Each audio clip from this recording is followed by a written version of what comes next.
கர்த்தராகிய இயேசு கிறிஸ்துவின் பரிசுத்த நாமம் மகிமைப்படுவதாக. இன்றைக்கான வேத பகுதி உபாகமம் 17ஆம் அதிகாரம், 18ஆம் அதிகாரம் மற்றும் 19ஆம் அதிகாரம். வாசிக்க கேட்போம். இந்த வேத வாக்கியங்களை வாசிக்கிறவனும் அதை கேட்கிறவர்களும் அதன்படி கை கொண்டு நடக்கிறவர்களும் பாக்கியவான்கள். வாசிப்போம். பழுதும் அவலட்சணமும் உள்ள யாதொரு மாட்டையாவது ஆட்டையாவது உன் தேவனாகிய கர்த்தருக்கு பலியிட வேண்டாம். அது உன் தேவனாகிய கர்த்தருக்கு அருவருப்பாயிருக்கும். உன் தேவனாகிய கர்த்தரின் கண்களுக்கு முன்பாக எந்த புருஷனாவது ஸ்திரீயாவது உன் தேவனாகிய கர்த்தர் உனக்கு கொடுக்கிற வாசல்கள் ஒன்றில் அக்கிரமம் செய்து அவருடைய உடன்படிக்கையை மீறி நான் விலக்கி இருக்கிற வேறே தேவர்களையாவது சந்திர சூரியர் முதலான வான சேனைகளையாவது சேவித்து அவைகளை நமஸ்கரிக்கிறதாக காணப்பட்டால் அது உன் செவி கேட்க உனக்கு அறிவிக்கப்படும்போது நீ அதை நன்றாய் விசாரிக்க கடவாய். அது மெய் என்றும் அப்படிப்பட்ட அருவருப்பு இஸ்ரவேலில் நடந்தது நிச்சயம் என்றும் கண்டாயானால் அந்த அக்கிரமத்தை செய்த புருஷனையாவது ஸ்திரீயையாவது உன் வாசல்களுக்கு வெளியே கொண்டு போய் அப்படிப்பட்டவர்கள் சாகும்படி கல்லறிய கடவாய். சாவுக்கு பாத்திரமானவன் 2-3 சாட்சிகளுடைய வாக்கினால் கொலை செய்யப்பட கடவன். ஒரே சாட்சியினுடைய வாக்கினால் அவன் கொலை செய்யப்படலாகாது. அவனை கொலை செய்கிறதற்கு சாட்சிகளுடைய கைகள் முந்தியும் எல்லா ஜனங்களுடைய கைகள் பிந்தியும் அவன் மேல் இருப்பதாக. இப்படியே தீமையை உன் நடுவிலிருந்து விலக்க கடவாய். உன் வாசல்களில் இரத்தப்பலிகளை குறித்தும் வியாச்சியங்களை குறித்தும் காயம்பட்ட சேதங்களை குறித்தும் வழக்கு நேரிட்டு நியாயந்தீர்ப்பது உனக்கு அரிதாயிருந்தால் நீ எழுந்து உன் தேவனாகிய கர்த்தர் தெரிந்து ஏற்படுத்தின ஸ்தானத்திற்கு போய் லேவியரான ஆசாரியரிடத்திலும் அந்நாட்களில் இருக்கிற நியாயாதிபதியினிடத்திலும் விசாரிக்க வேண்டும். நியாயம் என்னதென்று அவர்கள் உனக்கு அறிவிப்பார்கள்.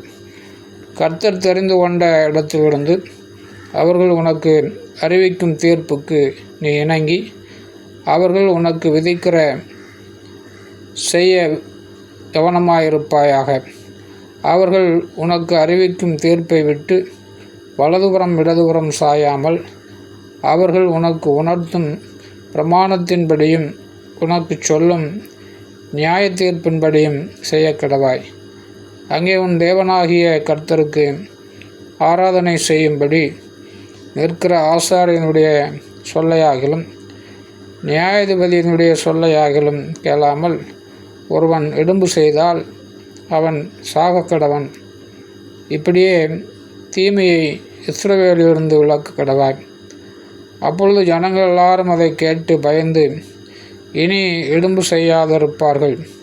உன் தேவனாகிய கர்த்தர் உனக்கு கொடுக்கும் தேசத்தில் நீ போய் சேர்ந்து அதை சுதந்தரித்து கொண்டு அதில் குடியேறின பின் நீ என்னை சுற்றிலும் இருக்கிற சகல ஜாதிகளையும் போல நானும் எனக்கு ஒரு ராஜாவை ஏற்படுத்த வேண்டும் என்பாயானால் உன் தேவனாகிய கர்த்தர் தெரிந்து கொள்பவனையே உனக்கு ராஜாவாக வைக்க கடவாய்.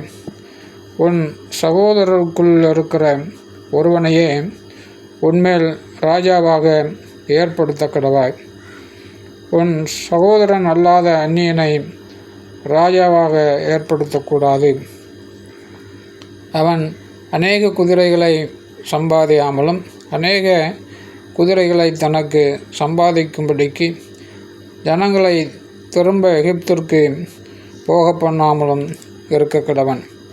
இனி அந்த வழியாய் நீங்கள் திரும்பி போக வேண்டாம் என்று கர்த்தர் உங்களுக்கு சொல்லியிருக்கிறாரே. அவன் இருதயம் பின்வாங்கி போகாதபடி அவன் அநேகம் ஸ்திரீகளை படைக்க வேண்டாம். வெள்ளியும் பொன்னும் தனக்கு மிகுதியாய் பெருக பண்ணவும் வேண்டாம். அவன் தன் சிங்காசனத்தின் மேல் விட்டிருக்கும்போது அவனுடைய இருதயம் அவன் சகோதரர் பேரில் மேட்டிமை கொள்ளாமலும் கற்பனையை விட்டு வலதுபுறம் இடதுபுறம் சாயாமலும் இந்த நியாயப்பிரமாணத்தின் எல்லா வார்த்தைகளையும் இந்த கட்டளைகளையும் கைக்கொண்டு இவைகளின்படி செய்வதற்காக தன் தேவனாகிய கர்த்தருக்கு பயந்திருக்கும்படி கற்றுக்கொள்ளும் பொருட்டு அவன் லேவியராகிய ஆசாரியரிடத்தில் இருக்கிற நியாயப்பிரமாண நூலை பார்த்து தனக்காக ஒரு பிரதியை எழுதி தன்னிடத்தில் வைத்து கொண்டு தன் ஜீவனுள்ள நாளெல்லாம் அதை வாசிக்க கடவன். இப்படி செய்வதனால் தானும் தன் குமாரரும் இஸ்ரவேலின் நடுவே தங்கள் ராஜ்யத்தில் நீடித்து வாழ்வார்கள். ஆமேன். 18ஆம் அதிகாரம். லேவியராகிய ஆசாரியருக்கும் லேவி கோத்திரத்தார் அனைவருக்கும் இஸ்ரவேல் புத்திரருடன் பங்கும் சுதந்திரமும் இல்லாதிருப்பதாக. கர்த்தருக்கு இடப்படும் தகன பலிகளையும் அவருக்கு சுதந்திரமானவைகளையும் அவர்கள் புசிப்பார்களாக. அவர்கள் சகோதரருக்குள்ளே அவர்களுக்கு சுதந்திரமில்லை. கர்த்தர் அவர்களுக்கு சொல்லியபடியே அவரே அவர்கள் சுதந்திரம். ஜனத்தினிடத்தில் பெற்றுக்கொள்ள வேண்டிய ஆசாரியருக்குரிய வரத்தாவது ஜனங்கள் பலியிடும் ஆடு மாடுகளில் முன்னந்தொடையும் தாடைகளையும் இறைப்பையும் ஆசாரியனுக்கு கொடுக்க வேண்டும். உன் தானியம், திராட்சரசம், எண்ணெய், ஆட்டு ரோமம் என்னும் இவைகளின் முதற் பலனையும் அவனுக்கு கொடுக்க வேண்டும். அவனும் அவன் குமாரரும் என்னாலும் கர்த்தரின் நாமத்தை முன்னிட்டு ஆராதனை செய்யும்படி நிற்கும் பொருட்டு உன் தேவனாகிய கர்த்தர் உன் கோத்திரத்தார் எல்லாருக்குள்ளும் அவனையே தெரிந்து கொண்டார். இஸ்ரவேலில் எவ்விடத்திலும் உள்ள உன் வாசல்கள் யாதொன்றில் தங்கின ஒரு லேவியன் அவ்விடத்தை விட்டு கர்த்தர் தெரிந்து கொண்ட ஸ்தானத்திற்கு மனப்பூர்வமாய் வந்தால், அங்கே கர்த்தருடைய சந்நிதியில் நிற்கும் லேவியராகிய தன் எல்லா சகோதரரை பார்க்கலும் தன் தேவனாகிய கர்த்தரின் நாமத்தை முன்னிட்டு ஊழியம் செய்வான்.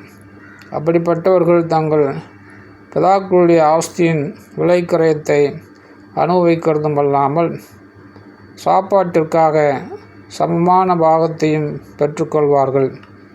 தேவனாகிய கர்த்தர் உனக்கு கொடுக்கும் தேசத்தில் நீ போய் சேரும்போது அந்த ஜாதிகள் செய்யும் அருவருப்புகளின்படி செய்ய கற்றுக்கொள்ள வேண்டாம். தன் மகனையாவது தன் மகளையாவது தீக்கடக்க பண்ணுகிறவனும், குறி சொல்லுகிறவனும், நாள் பார்க்கிறவனும், அஞ்சனம் பார்க்கிறவனும், சூனியக்காரனும், மந்திரவாதியும், சன்னதக்காரனும், மாயவித்தைக்காரனும், செத்தவர்களிடத்தில் குறி கேட்கிறவனும் உங்களுக்குள்ளே இருக்க வேண்டாம். இப்படிப்பட்டவைகளை செய்கிறவன் எவனும் கர்த்தருக்கு அருவருப்பானவன். இப்படிப்பட்ட அருவருப்புகளின் நிமித்தம் உன் தேவனாகிய கர்த்தர் அவர்களை உன் முன்னின்று துரத்தி விடுகிறார்.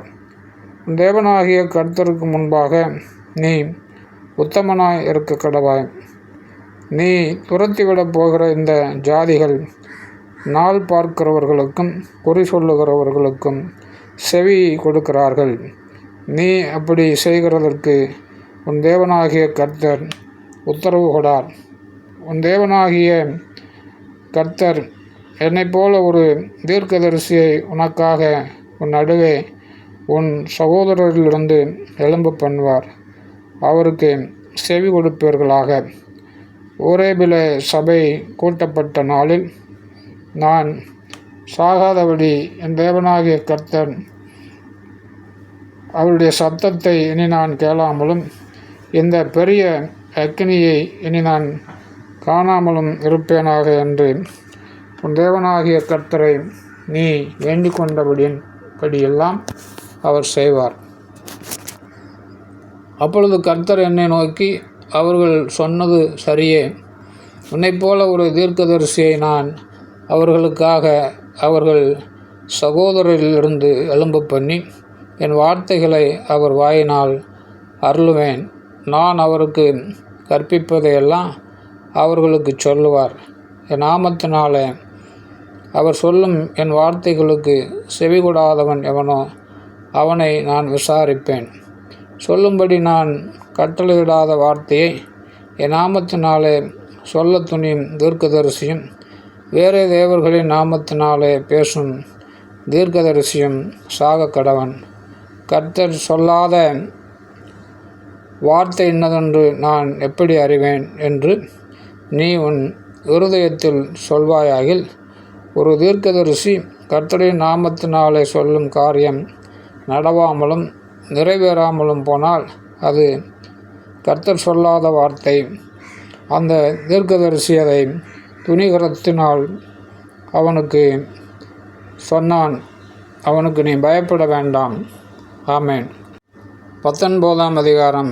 உன் தேவனாகிய கர்த்தர் உனக்கு கொடுக்கும் தேசத்தின் ஜாதிகளை உன் தேவனாகிய கர்த்தர் வேறற்று போக பண்ணுவதனால் நீ அவர்கள் தேசத்தை சுதந்தரித்து கொண்டு அவர்கள் பட்டணங்களிலும் அவர்கள் வீடுகளிலும் குடியேறும்போது நீ உன் தேவனாகிய கர்த்தர் உனக்கு சுதந்தரிக்க கொடுக்கும் உன் தேசத்தின் நடுவில் உனக்காக 3 பட்டணங்களை பிரித்து வைக்க கடவாய்.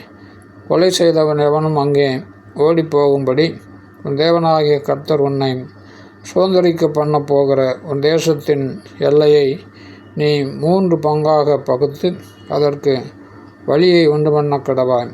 கொலை செய்து அங்கே ஓடிப்போய் உயிரோடு இருக்கத்தக்கவன் யாரென்றால், தான் முன்னே பகைத்திராத பிறந்தொருவனை மனதறியாமல் கொள்கின்றவன் தானே. ஒருவன் விறகு வெட்ட மற்றொருவனோட காட்டில் போய் மரத்தை வெட்ட தன் கையில் இருந்த கோடரியை ஓங்கும்போது இரும்பானது காம்பை விட்டு கலன்று மற்றவன் மேல் பட்டதனால் அவன் இறந்து போனால், இரத்தப்பள்ளிக்காரன் தன் மனம் எரிகையில் கொலை செய்தவனை வழி தூரமாயிருக்கிறதுனாலே பின்தொடர்ந்து பிடித்து அவனை கொன்று போடாதபடிக்கு இவன் அந்த பட்டணங்கள் ஒன்றில் ஓடிப்போய் உயிரோடு இருப்பானாக. இவன் அவனை முன்னே பகைக்காதபடினால் இவன் மேல் சாவுக்கான குற்றம் சுமரவில்லை. இது நிமித்தம் 3 பட்டணங்களை உனக்காக பிரித்து வைக்க கடவாய் என்று நான் உனக்கு கட்டளையிடுகிறேன். நீ உன் தேவனாகிய கர்த்தரிடத்தில் அன்பு கூர்ந்து என்னாலும் அவர் வழிகளில் நடப்பதற்காக இன்று நான் உனக்கு கற்பிக்கிற இந்த எல்லா கற்பனைகளையும் கைக்கொண்டு அதன்படி செய்து உன் தேவனாகிய கர்த்தர் உன் பிதாக்களுக்கு ஆணையிட்டபடியே அவர் உன் எல்லையை விஸ்தாரமாக்கி உன் பிதாக்களுக்கு கொடுப்பேன் என்று சொன்ன தேசம் முழுவதையும் உனக்கு கொடுத்தால், அப்பொழுது உன் தேவனாகிய கர்த்தர் உனக்கு சுதந்திரமாக கொடுக்கும் உன் தேசத்தில் குற்றமில்லாத இரத்தம் சிந்தப்படுகிறதுனால் உன்மேல் இரத்தப்பழி சுமராதபடிக்கு இந்த 3 பட்டணங்களும் அல்லாமல் இன்னும் 3 பட்டணங்களை ஏற்படுத்த கடவாய். ஒருவன் பிறனொருவனை பகைத்து அவனுக்கு பதிவிருந்து அவனுக்கு விரோதமாய் எழும்பி அவன் சாகும்படி அவனை அடித்து இந்த பட்டணங்களில் ஒன்றில் ஓடிப்போயிருப்பானாயில், அந்த பட்டணத்தின் மூப்பர்கள் ஆள் அனுப்பி அங்கே இருந்து அவனை கொண்டு வரும்படி செய்து அவன் சாகும்படிக்கு அவனை இரத்தப்பழி வாங்குகிறவன் கையில் ஒப்பு கொடுக்க கடவர்கள். உன் கண் அவனுக்கு இறங்க வேண்டாம். குற்றமில்லாத இரத்தப்பழியை இஸ்ரவேலை விட்டு விலக்க கடவாய். அப்பொழுது நீ நன்றாயிருப்பாய். உன் தேவனாகிய கர்த்தர் உனக்கு சுதந்திரமாக கொடுக்கும் தேசத்தில் உன் கைவசமாயிருக்கும் காணியாட்சியில் முன்னோர்கள் குறித்திருக்கிற பிறனுடைய எல்லையை ஒற்றி போடாயாக. ஒருவன் எந்த அக்கிரமத்தையாவது எந்த பாவத்தையாவது செய்தான் என்று சொல்லப்பட்டால் ஒரே சாட்சியினால் நியாயந்திருக்கக்கூடாது. 2-3 சாட்சியுடைய வாக்கினாலே காரியம் நிலைவரப்பட வேண்டும். ஒருவன் மேல் ஒரு குற்றத்தை சுமத்தும்படி ஒரு பொய் சாட்சிக்காரன் அவன் மேல் சாட்சி சொல்ல எழும்பினால், வழக்காடுகிற இருவரும் கர்த்தருடைய சந்நிதியில் அக்காலத்தில் இருக்கும் ஆசாரியர்களுக்கும் நியாயாதிபதிகளுக்கும் முன்பாக வந்து நிற்பார்களாக. அப்பொழுது நியாயாதிபதிகள் நன்றாய் விசாரணை செய்ய கடவர்கள். சாட்சி கள்ளசாட்சி என்றும் தன் சகோதரன் மேல் அபாண்டமாய் குற்றம் சாற்றினான் என்றும் கண்டால் அவன் தன் சகோதரனுக்கு செய்ய நினைத்தபடியே அவனுக்கு செய்ய கடவீர்கள். இவ்விதமாய் தீமையை உன் நடுவிலிருந்து விலக்குவாயாக. மற்றவர்களும் அதை கேட்டு பயந்து இனி உங்களுக்குள்ளே அப்படிப்பட்ட தீமையை செய்யாதிருப்பார்கள். உன் கண் அவனுக்கு இறங்க வேண்டாம். ஜீவனுக்கு ஜீவன், கண்ணுக்கு கண், பல்லுக்கு பல், கைக்கு கை, காலுக்கு கால் கொடுக்கப்பட வேண்டும். ஆமேன்.